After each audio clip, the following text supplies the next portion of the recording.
Well, I'm the eternal optimist, but I'm optimistic post 2020, the murder of George Floyd. A lot of cities have been very intentional about turning the page from their their dark history of segregation and racism.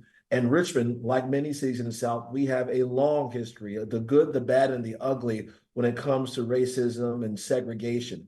And in Jackson Ward, we have an opportunity to write the next chapter of this neighborhood, a chapter that will allow for any child born in those square miles to live out their God-given dreams. And I'm hopeful, I'm optimistic that we're going to be able to create something that we look back on and say, you know what, we've restored the soul of a community that has long been a hallmark of the great city of Richmond, and I would say the South. Well, there was a lot of intentionality in terms of segregating our cities. You can look at policies like redlining, but also you can look at the hard infrastructure that was put in place to essentially divide and cut neighborhoods into small pieces, destroying the fabric of those communities. But what I am reminded and when I reflect on what occurred in the past, that it didn't destroy the will and the soul of those people who still live there today, whose grandparents or great grandparents used to walk those same streets. And so I am overly optimistic about the ability for us to heal from those prior wounds. And when I look at the Jackson Ward project that we have ahead of us, the ability to sew these communities back together only makes our cities even stronger. And I think about what could be produced from that, the sort of livelihoods being lived in areas where have been long ignored, but are now going to be lifted up again. So I'm overly optimistic, and I know my residents here in the great city of Richmond are optimistic as well.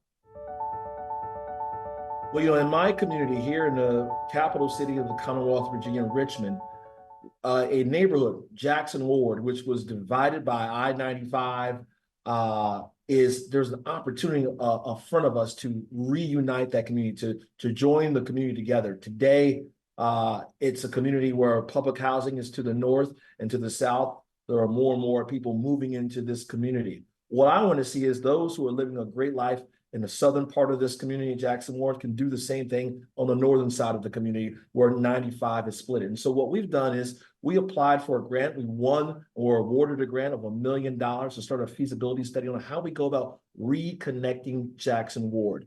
And I am optimistic that those who live in the Gilpin Court area, or people call North Jackson Ward or Jackson Ward, that they can, see a future in which they're having an even great shot at life that those are having on the other side of I-95. I'm optimistic once again that we can restore the Harlem of the South and the first Black Wall Street in the United States of America.